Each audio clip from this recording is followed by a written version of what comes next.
This channel does not promote any violent, harmful, or illegal activities. All content provided by this channel is meant for an educational purpose only. আর এই মুহূর্তে কলকাতার দিকে নজর রাখতে হচ্ছে। কলকাতায় ফের অগ্নিকাণ্ড। তপসিয়ায় সোফা তৈরির কারখানায় বিধ্বংসী আগুন।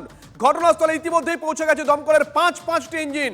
এই মুহূর্তে যে ছবি আপনাদেরকে দেখাচ্ছি এক্সক্লুসিভ, শহরে ফের অগ্নিকাণ্ড। তপসিয়ায় সোফা তৈরির কারখানায় বিধ্বংসী আগুন লেগেছে। সুপ্রিয় আমাদের সঙ্গে লাইভে রয়েছেন আমাদের সহকর্মী সুপ্রিয়।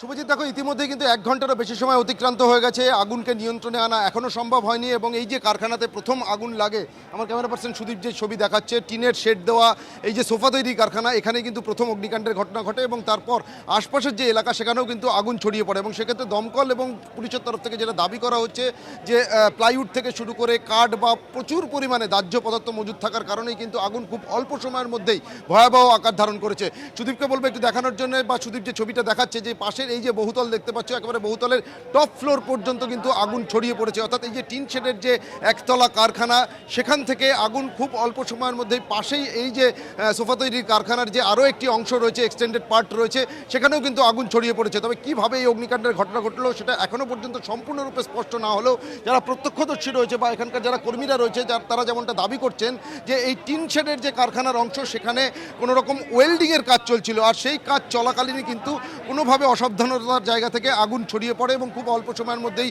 আগুন ভয়াবহ আকার ধারণ করে। ইতিমধ্যেই প্রায় 5 থেকে 7টা ইঞ্জিন ঘটনাস্থলে পৌঁছে যুদ্ধকালীন তৎপরতাতে আগুনকে নেভানোর বা নিয়ন্ত্রণে আনার যে কাজ, সেই কাজ চালাচ্ছে। এবং যেটা সবথেকে উদ্বেগের বিষয়, যে এলাকাতেই অগ্নিকাণ্ডের ঘটনা ঘটেছে, বাইপাস লাগোয়া, তার আশপাশে কিন্তু ঘন বসতি রয়েছে, একেবারে বস্তি এলাকা।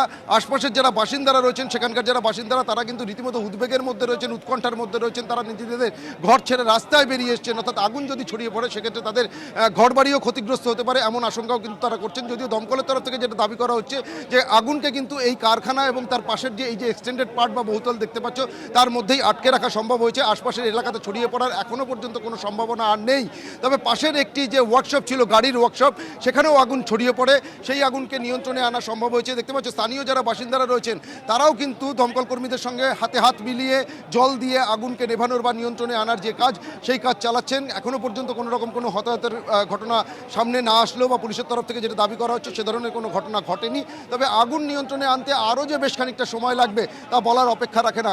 কারণ এই যে টিন শেড দেওয়া যে কারখানার বিশাল অংশ দেখছো, এই অংশের ভেতরেই কিন্তু মূলত সোফা তৈরির যে কাজ, সেই কাজ চলতো। আর যার জন্যে বিভিন্ন ধরনের কেমিক্যাল থেকে শুরু করে প্লাইউড, কাঠ বা এ ধরনের বিভিন্ন সামগ্রী মজুদ ছিল, যা সবটাই কিন্তু দাহ্য পদার্থ।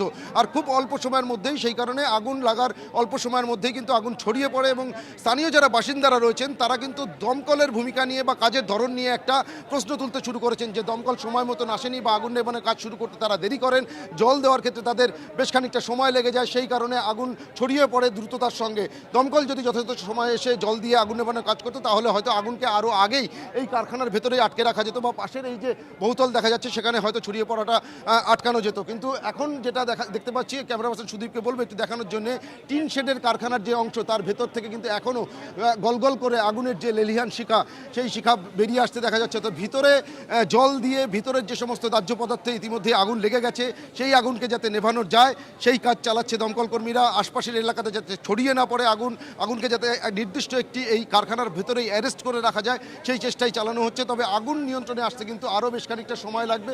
এবং পাশের এই যে বহুতল দেখতে পাচ্ছ, যে বহুতল থেকে কালো ধোঁয়া বেরিয়ে আসতে দেখা যাচ্ছে, গোটা এলাকা কিন্তু কালো ধোঁয়ায় ছেয়ে গেছে, যার জন্য এখানকার বাসিন্দারা আতঙ্কগ্রস্ত হয়ে পড়েছেন। সেই বহুতলের একেবারে টপ ফ্লোরে কিন্তু এখনো পর্যন্ত জল দিয়ে আগুন নেভানোর কাজ করা সম্ভব হয়নি। অর্থাৎ সেখানে কিন্তু এখনো পর্যন্ত পৌঁছতে পারছেন না। বহুতলটা কি রেসিডেন্সিয়াল না কমার্শিয়াল এই বহুতলটা? দেখো, এই যে টিন শেডের যে কারখানা, সোফা তৈরির কারখানা, সেই কারখানারই একটা এক্সটেন্ডেড পার্ট। এবং এই বহুতলের ভেতরেও কিন্তু বিভিন্ন ধরনের ফার্নিচার মজুত রয়েছে, এমনটা আমরা এখানকার স্থানীয় বাসিন্দাদের তরফ থেকে জানতে পারছি। অর্থাৎ এটাও কিন্তু একটা কমার্শিয়াল বিল্ডিং, এবং যার দরুন এখানে যেহেতু প্রচুর পরিমাণে ফার্নিচার বা সে ধরনের দাহ্য পদার্থ মজুত রয়েছে, সেখানেও খুব অল্প সময়ের মধ্যেই আগুন ছড়িয়ে পড়ে এবং আগুনকে নিয়ন্ত্রণে আনতে কিন্তু বেশ খানিকটা বেগ পেতে হচ্ছে দমকল কর্মীদের। তবে যদিও ইতিমধ্যে 5 থেকে 7টা ইঞ্জিন পৌঁছে গেছে, প্রগতি ময়দান থানার পুলিশ ইতিমধ্যে ঘটনাস্থলে এসছে, তারাও পরিস্থিতির উপরে নজর রাখছে। দেখতে পাচ্ছ সুদীপ যে ছবি দেখাচ্ছে, এই যে একটু কথা বলা যাবে কারোর সঙ্গে, মানে কখন আগুন লেগেছে, দমকল কখন এসে পৌঁছেছে? একদমই, আমরা একটু সামনের দিকে এগিয়ে যাওয়ার চেষ্টা করি। আমার ক্যামেরা পার্সন সুদীপকে বলবো একটু এগিয়ে আসার জন্য। এখানে যারা প্রত্যক্ষদর্শী হিসাবে রয়েছেন, যারা উপস্থিত রয়েছেন, তাদের সঙ্গে একটু কথা বলি। আপনারা তো প্রথম থেকেই আছেন দাদা এখানে, কখন আগুন লাগে? আগুন অনেকক্ষণ আগে লেগেছিল। কত নাগাদ আগুন লাগে? দেড়টার মানে সাড়ে তিনটে। আগুন আগুন নেভা মানে এতটা ছড়িয়ে পড়লো কি কারণ? তো এ তো কোম্পানি আছে না, সোফা কোম্পানি, কেমিক্যাল টেমিক্যাল থাকতে পারে, গাড়ি কোম্পানিও আছে পাশে, কাঠের কাঠের কোম্পানি, এটা ফার্নিচার। ফার্নিচারের কাজ হয়। প্রথম আগুন কোথায় লাগে? এই যে টিন শেডের এই কারখানায়? হ্যাঁ হ্যাঁ হ্যাঁ। তারপরে মানে ফায়ার ব্রিগেডটা অনেক পরে এসছে, মানে পাশে আছে কিন্তু প্রশাসনটা ঠিক ঠিক না, মানে 1 ঘন্টা পরে এসছে, যা পুরো ছড়িয়ে গেছে। কত দূর এখান থেকে বুঝি শুনতেই পারলে যে বিষয়টা আমি তোমাকে বলছিলাম, যে দমকলের ভূমিকা নিয়ে কিন্তু একটা প্রশ্ন উঠতে শুরু করেছে।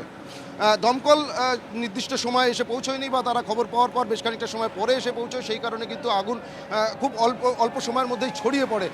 যদিও এখন দমকল কর্মী যারা পৌঁছেছেন, যেটা তোমাকে বললাম যে 5 থেকে 7টি ইঞ্জিন ইতিমধ্যেই পৌঁছে গেছে, চারিদিক থেকে এই যে কারখানার চারিদিক থেকে জল দিয়ে এখন আগুনকে নিয়ন্ত্রণে আনার যে কাজ সেটা চালানো হচ্ছে, যাতে আশপাশের আর এলাকায় নতুন করে আগুন ছড়িয়ে না পড়ে। তবে ভিতরে প্রচুর পরিমাণে দাহ্য পদার্থ, বারবার যে বিষয়টা তোমাকে বলছি, এখানকার যারা বাসিন্দারা রয়েছেন, বিভিন্ন কারখানার আশপাশের যারা কর্মীরা রয়েছেন, তারাও যেমনটা দাবি করছেন যে সোফা তৈরির কারখানা হওয়ার জন্য প্লাইউড থেকে শুরু করে কাঠ, আঠা থেকে শুরু করে বিভিন্ন ধরনের কেমিক্যাল এই কারখানার ভেতরে প্রচুর পরিমাণে মজুদ ছিল, এবং সেগুলোই কিন্তু এই আগুনে এখন পুড়তে শুরু করেছে। আর যার জন্য আগুনের ভয়ঙ্কর ছবি, লেলিয়ান সুপ্রিয়। শিখা গলগল করে বেরিয়ে আসছে। 1 ঘন্টার ওপরে সুপ্রিয় সঙ্গে থাকে, 1 ঘন্টার বেশি সময় হয়ে গেল, দাউ দাউ করে আগুন জ্বলছে। এখনো পর্যন্ত দমকলের 5টা ইঞ্জিন এসে পৌঁছেছে, কিন্তু সুপ্রিয় স্থানীয় বাসিন্দাদের সঙ্গে কথা বললো, তারা বলছেন কাছে দমকলের অফিস থাকা সত্ত্বেও দমকল আসতে অনেকটা সময় নিয়েছে, আর তাতেই আগুনটা ছড়িয়ে পড়ে।